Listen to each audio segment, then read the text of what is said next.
Welcome! In this series of videos, we will look at the design of systems using the PowerBasic Windows and console compilers.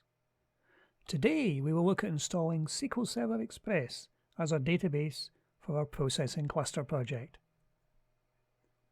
On our data computer will be hosted our database, where all the information in the system will be stored. Today we will be stepping through how to get, install, and do basic configuration of the Microsoft SQL Server database.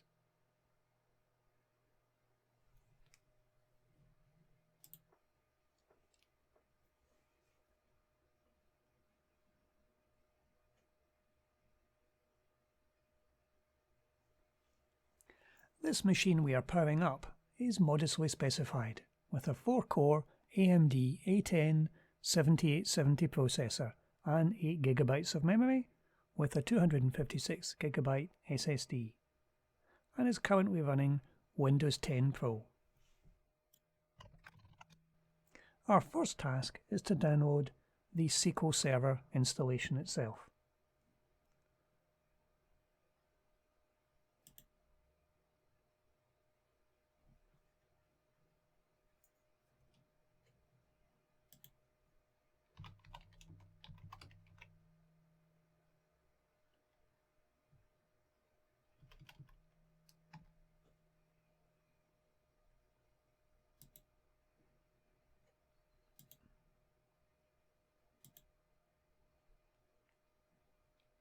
So today we're going for SQL Server 2019 Express.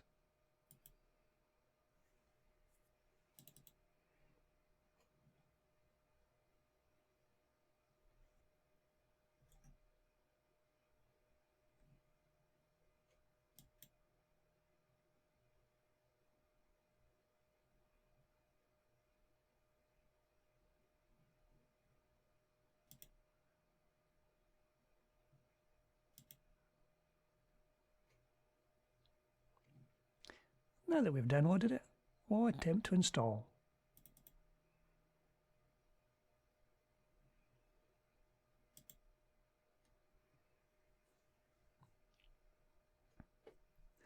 Now today we're just going to go for the basic install.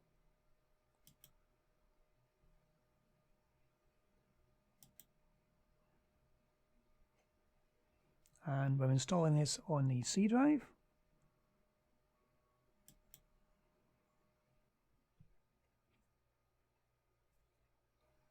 Now we've downloaded, it should start the installation itself. The installation wizard is quite straightforward, and although it does take a while to run, we'll actually put everything in you want.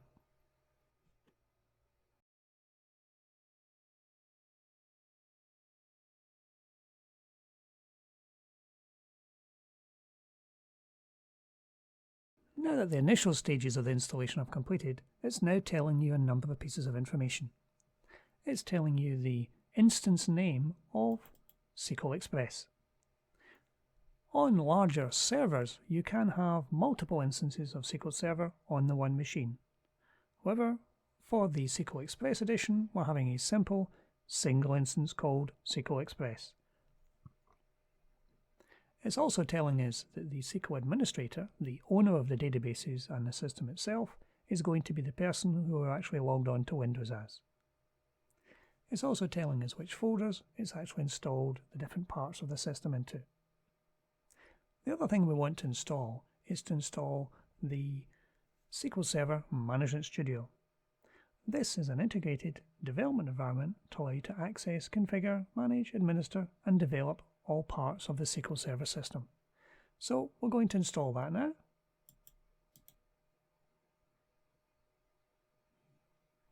So down at the bottom of the installation page, you'll find an entry for downloading SQL Server Management Studio.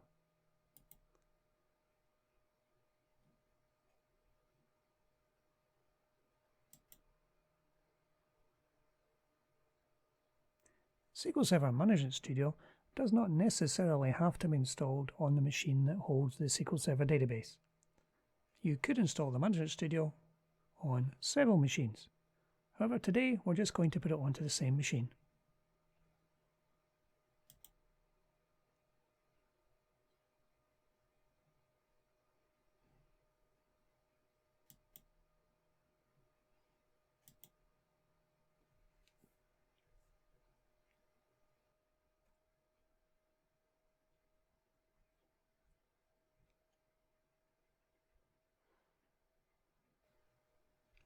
Then all we have to do now is a restart to complete our setup.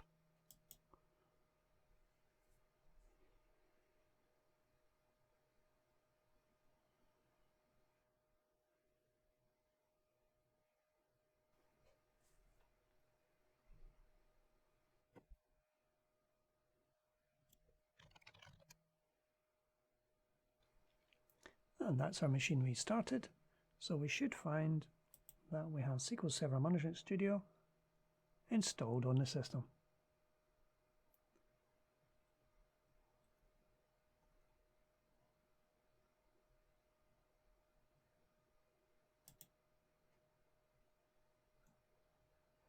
There we are, SQL Server Management Studio. We'll just put a link onto the taskbar for this.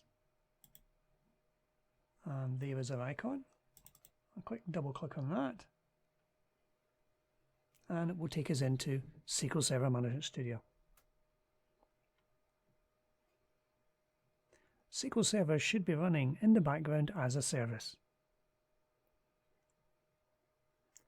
Now, it will take a moment for the SQL Server Management Studio to bring itself up, so be patient.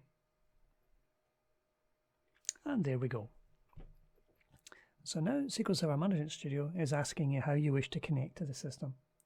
Now, it's already displayed the server name, which is in two parts. The first part is the name of the computer you're actually on, and the second part is the instance name. As I said earlier, it is defaulted to the standard instance name of SQL Express. There are two types of authentication. At the moment we're using the Windows authentication since we're logged onto the machine as the owner of the databases. So we'll just hit connect on that, and it should quite successfully connect to our system. And there it is. Now, the only configuration you may need is in how you want people to connect to your databases. So if we have a look under databases, we'll see at the moment there are only these system databases sitting there. We haven't created a database yet. So now that SQL Server is actually installed and we have the Management Studio running, it gives us the option to decide how we want our users to connect to this database. Now, as this project is designed to have autonomous computers connecting to the database, we have two choices. Either the computer can connect to the database that we're going to create using the Windows authentication, or it can use SQL Server authentication with a username and password. How you configure this is to right-click on the name of the instance, then click on Properties, and then go to Security. Now, by default, the server authentication is Windows authentication mode. That means you can actually set permissions on the different SQL Server objects in the system based on the user signed on to the machine connecting. Or you can set it as SQL Server and Windows authentication mode. If you set it to SQL Server and Windows authentication mode, this gives you the best of both worlds. This allows you to set up individual SQL accounts